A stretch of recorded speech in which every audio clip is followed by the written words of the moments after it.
Hello दोस्तों, स्वागत है आपका रावत सिंधी क्लासेस में। तो दोस्तों, जिस भर्ती का इंतज़ार हमें 4 साल से था, आखिर वो इंतज़ार ख़त्म हो ही चुका है और उत्तराखंड लोक सेवा आयोग के द्वारा उत्तराखंड लेक्चरर की भर्ती का विज्ञापन 4 साल बाद जारी कर दिया गया है।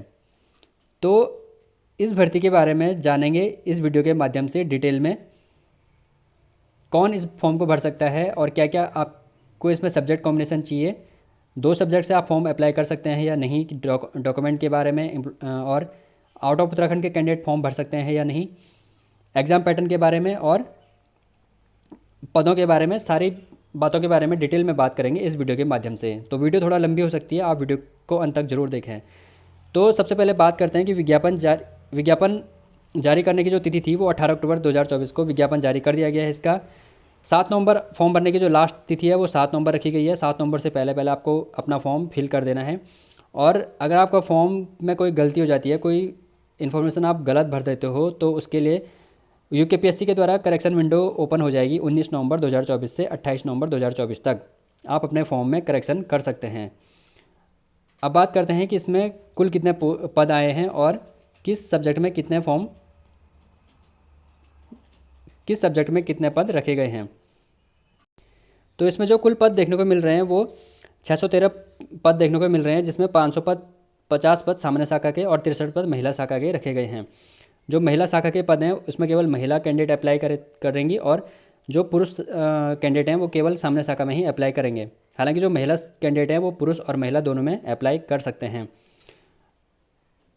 इसमें जो आपका वेतनमान रहने वाला है वो लेवल 8 का वेतनमान यानी कि 4800 ग्रेड पे की ये वैकेंसी है। और आयु सीमा की बात करें तो न्यूनतम 21 साल और अधिकतम 42 साल की आपकी आयु होनी चाहिए। और अगर आप SC ST और OBC से बिलोंग करते हैं तो इसमें आपको 5 साल की छूट देखने को मिलती है।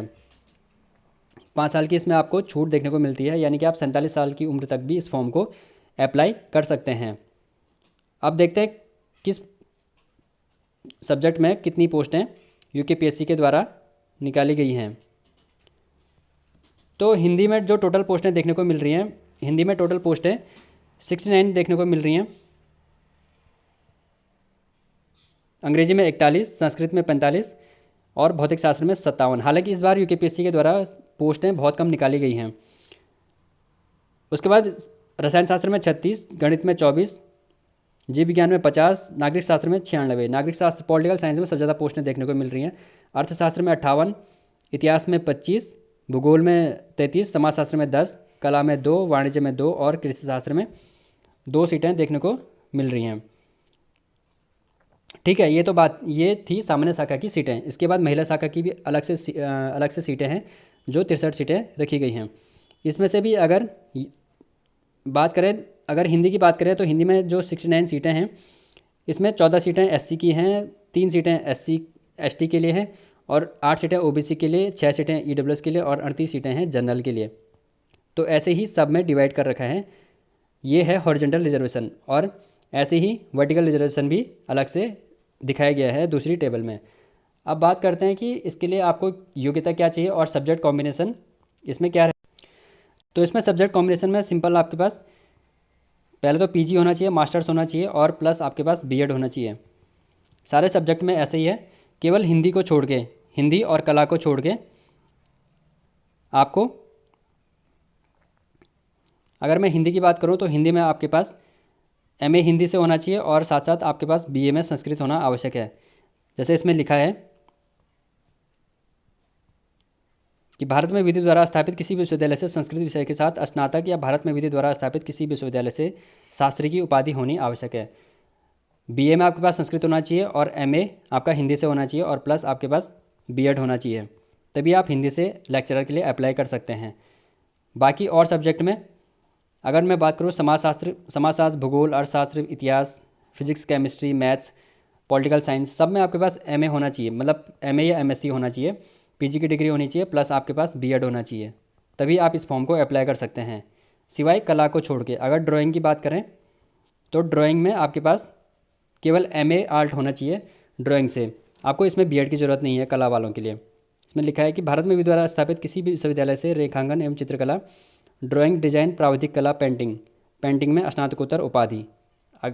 केवल स्नातकोत्तर उपाधि होनी चाहिए। अगर बीएड नहीं है तो भी आप फॉर्म को अप्लाई कर सकते हैं। बाकी सब में आपको मास्टर्स चाहिए और प्लस बीएड चाहिए।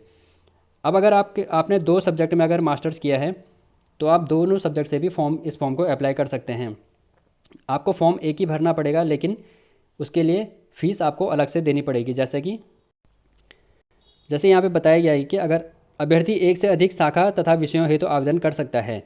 ठीक है, अगर आप एक से अधिक शाखा के लिए अप्लाई कर सकते हैं, जैसे महिला हैं तो वो महिला शाखा और पुरुष शाखा दोनों में अप्लाई करेंगे। और जो एक से विषय, अगर 2 विषय से आपने मास्टर्स किया है तो आप 2 विषय से लेक्चरर के लिए आप अप्लाई कर सकते हैं। इसमें लिखा है जिसके लिए अभ्यर्थी को एक ही ऑनलाइन आवेदन करना है। आपको आवेदन तो ऑनलाइन आवेदन तो फॉर्म मतलब आपको फॉर्म एक ही भरना है, लेकिन आपको फ़ीस क्या देनी है, फ़ीस आपकी अलग अलग कटेगी। ठीक है, फ़ीस आपको अलग अलग देनी है। जैसे इसमें उदाहरण से बताया गया है कि यदि एक सामान्य श्रेणी की महिला है, अभ्यर्थी प्रवक्ता हिंदी और प्रवक्ता अंग्रेजी दोनों विषयों से अनिवार्य शैक्षिक अर्हता धारित करती है, तो वो दोनों शाखाओं से फॉर्म भर सकती है और दोनों सब्जेक्ट से फॉर्म भर सकती है। तो उनकी जो फ़ीस होगी वो टोटल 600 रुपये फ़ीस होगी। फॉर्म उनका एक ही होगा, लेकिन फ़ीस उनकी 600 देनी पड़ेगी। और जब आप फॉर्म भरेंगे तो आपको सब्जेक्ट चूज़ करने का वहाँ पे ऑप्शन आएगा। ठीक है, अब आपके जो डॉक्यूमेंट होंगे, आपको अपने डॉक्यूमेंट जो विज्ञप्ति जारी करने की जो अंतिम तिथि है उसकी अंतिम तिथि से पहले का आपके डॉक्यूमेंट सारे क्लियर होने चाहिए। अगर आपका ओबीसी का सर्टिफिकेट है या फिर ईडब्ल्यूएस का सर्टिफिकेट है तो वो 7 नवंबर 2024 से पहले का होना चाहिए। ठीक है, जैसे इसमें बताया गया है कि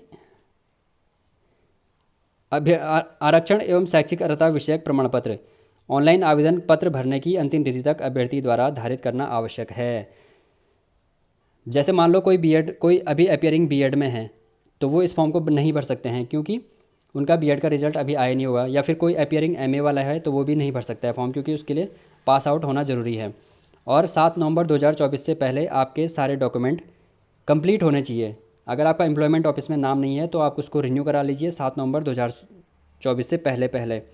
अगर आपका ओबीसी का सर्टिफिकेट ख़त्म हो गया है, उसका एंड हो गया है, तो आप उसको रिन्यू करा लीजिए, क्योंकि ओबीसी का जो सर्टिफिकेट होता है वो 3 साल के लिए वैलिड होता है। वैसे ईडब्ल्यूएस 1 साल के लिए वैलिड होता है। तो ईडब्ल्यूएस तो खैर अभी बनने में टाइम लगेगा, लेकिन ओबीसी रिन्यू हो सकता है एम्प्लॉयमेंट ऑफिस में, आप रिन्यू करा सकते हैं। और आपके पास अगर डिग्री नहीं है, बीए एमए और बीएड की डिग्री नहीं है, तो आप डिग्री के लिए अप्लाई कर दीजिए। डिग्री भी आप जल्दी से मंगा लीजिए, क्योंकि जो मेंस के बाद जो आपका डीवी होगा उसमें आपको डिग्री की ज़रूरत पड़ती है। हालांकि आप प्रोविजनल डिग्री भी ले जा सकते हैं, लेकिन आपको डीवी उस टाइम ओरिजिनल डिग्री की ज़रूरत पड़ती है। तो आप डिग्री मंगा लीजिए अपनी, और मार्कशीट अपने पास रखिए। और जब आप फॉर्म भरेंगे तो जितने भी आपके पास ये डॉक्यूमेंट हैं ये आपको अभी नहीं चाहिए। फॉर्म भरते टाइम अभी आपको कोई डॉक्यूमेंट नहीं चाहिए, क्योंकि कोई भी डॉक्यूमेंट आपने अभी अपलोड नहीं करना है। केवल जब आप फॉर्म भरेंगे तो उस टाइम आपको अपने मार्क्स की डिटेल और एजुकेशनल जो डिटेल है वो फिल करनी है फॉर्म भरते टाइम। केवल आपको फ़ोटो और साइन अभी अपलोड करना है, बाकी और कोई चीज़ अपलोड नहीं करनी है। तो इस चीज़ को आप ध्यान से देखिएगा और इस चीज़ का विशेष ख्याल रखिएगा। तो दो सब्जेक्ट से आप फॉर्म अप्लाई कर सकते हैं। आपका सब्जेक्ट कॉम्बिनेशन मैंने बता दिया, और आपका एम्प्लॉयमेंट ऑफिस में नाम होना चाहिए। अगर आप आउट ऑफ उत्तराखंड से हैं और आपने अपनी 10th और 12th की जो शिक्षा है वो उत्तराखंड से पास आउट हैं, तो भी आप क्या कर सकते हैं, इस फॉर्म को अप्लाई कर सकते हैं। साथ ही साथ आपका एम्प्लॉयमेंट ऑफिस में भी नाम होना चाहिए। और कोई ऐसा कैंडिडेट है जिसका क्या है, जो आउट ऑफ उत्तराखंड रहते हैं लेकिन उनका डोमिसाइल उत्तराखंड का है, और किसी एम्प्लॉयमेंट ऑफिस में उत्तराखंड के किसी भी एम्प्लॉयमेंट में उनका नाम है, तो वो भी इस फॉर्म को भर सकते हैं। अगर उन्होंने अपनी 10th और 12th की जो परीक्षा है वो बाहर से पास की है, लेकिन उत्तराखंड के एम्प्लॉयमेंट ऑफिस में नाम है, तो वो इस फॉर्म को भर सकते हैं। ठीक है, अब बात करते हैं कि इसकी फ़ीस क्या रहने वाली है और इसका जो एग्ज़ाम पैटर्न है वो क्या रहने वाला है। तो इसकी जो फ़ीस है, अगर आप जनरल कैटेगरी से बिलोंग करते हैं तो आपकी जो टोटल फ़ीस है वो 172 रुपये। अगर आप ओबीसी से बिलोंग करते हैं तो भी उतनी है, जनरल ओबीसी की फ़ीस बराबर रहती है। एससी और एसटी के लिए 82 रुपये और ईडब्ल्यूएस के लिए भी 172 रुपये की जो आपकी फ़ीस है वो रहने वाली है। बाकी दिव्यांग के लिए 22 रुपये, और उत्तराखंड के जो अनाथ बच्चे हैं उनके लिए कोई शुल्क इसमें नहीं लिया जाता है। अब बात करते हैं एग्ज़ाम पैटर्न और सिलेबस के बारे में। इसका जो एग्ज़ाम होगा, लेक्चरर का जो एग्ज़ाम होगा वो 2 चरणों में होगा। 2 चरणों में इसका एग्ज़ाम होगा। पहला प्री होगा और दूसरा मेंस होगा। जो आपका प्री होगा उसमें स्क्रीनिंग परीक्षा होगी, ये केवल क्वालिफाइंग नेचर का होगा। ठीक है, इसमें 150 नंबर का आपका एग्ज़ाम होगा और 2 घंटे का समय दिया जाएगा। इसको आपको केवल क्वालिफाई करना है। इसके जो नंबर होंगे वो मेंस में नहीं जुड़ेंगे। आपका जो फाइनल सिलेक्शन होगा वो मेंस के बेस पे होगा, और मेंस का जो आपका पेपर होगा वो 200 नंबर का होगा। यानी कि जो आपका प्री का एग्ज़ाम है वो अगर 6 अप्रैल 2024 को निर्धारित किया गया, प्रस्तावित है अभी, तो 6 अप्रैल 2024 को आपका प्री का एग्ज़ाम होगा। उसके लगभग 4 महीने बाद आपका सीधे मेंस का एग्ज़ाम हो जाएगा। तो मेंस का जो आपका एग्ज़ाम होगा वो 200 नंबर का होगा। इसी मेंस के एग्ज़ाम के बेस पे आपका क्या होगा, फाइनल सिलेक्शन होगा। 200 नंबर का होगा, तो इसी के आधार पे आपका सिलेक्शन किया जाएगा। और आपका जो भी सब्जेक्ट होगा उस सब्जेक्ट से रिलेटेड इसमें आपको क्या होगा, 200 क्वेश्चन पूछे जाएंगे। आपका हिंदी, अंग्रेजी, संस्कृत, फिजिक्स, केमिस्ट्री कुछ भी हो, वही सब्जेक्ट से रिलेटेड आपके क्वेश्चन पूछे जाएंगे। ठीक है, और इसी बेस पे आपका सिलेक्शन किया जाएगा। और लेकिन मेंस में वही बैठ सकता है जिसने प्री क्लियर किया हो। बिना प्री क्लियर किए आप मेंस में नहीं बैठ सकते हैं। और इसके लिए जो आपके क्वालिफाइंग मार्क्स हैं, मतलब मिनिमम क्वालिफाइंग मार्क्स हैं, वो जनरल कैटेगरी के लिए कम से कम आपको 200 में से 90 नंबर लेने आवश्यक हैं।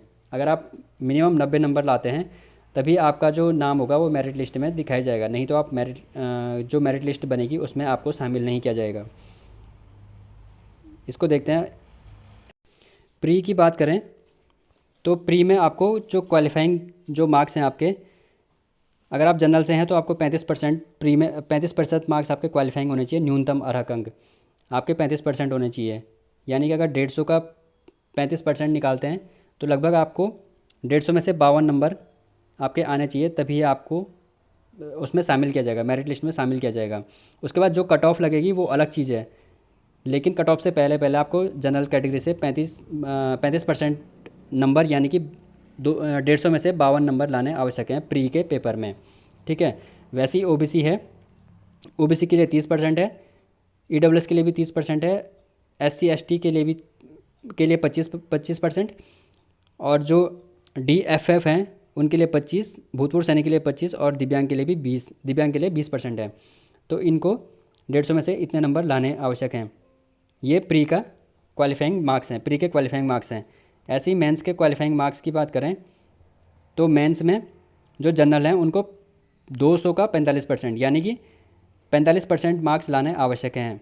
200 का 45% यानी कि 200 में से 90 नंबर लाने आवश्यक हैं। कम से कम 90 नंबर लाएंगे तब जाके उन्हें उस सूची में सम्मिलित किया जाएगा। बाकी जो कट ऑफ जाएगी वो अलग चीज़ है, लेकिन 90 नंबर आपको लाने ही आवश्यक हैं। वैसे ही ओबीसी के लिए 40% है, ईडब्ल्यूएस के लिए 40% और 35, डीएफएफ के लिए 35, भूतपूर्व सैनिक के लिए 35 और उत्तराखंड के दिव्यांग के लिए 30% यानी कि 60। अगर उनके 60 नंबर आते हैं, 200 में से 60 नंबर आते हैं, तो तब उनको क्या करें, उस सूची में सम्मिलित किया जाएगा। बाकी उनकी जो कट ऑफ जाती है वो कितने जाती है वो अलग चीज़ है। ठीक है, अभी दोस्तों इसमें जो पद आए हैं, अभी इन पदों में जो 95 पद हैं वो पहले के जो 2020 में वैकेंसी आई थी उसके बचे हुए हैं। और जो अभी 10% क्षैतिज आरक्षण का जो मुद्दा चल रहा है उत्तराखंड आंदोलनकारियों का, वो भी अभी इसमें पेंडिंग है। जैसे इस टेबल के माध्यम से देख सकते हैं कि जो सामान्य शाखा की अगर बात करें तो सामान्य शाखा में जो ये 550 पद देखने को मिल रहे हैं, पदों की संख्या, इसका इस पूरी टेबल में क्या है, वर्टिकली डिवाइडेशन किया गया है।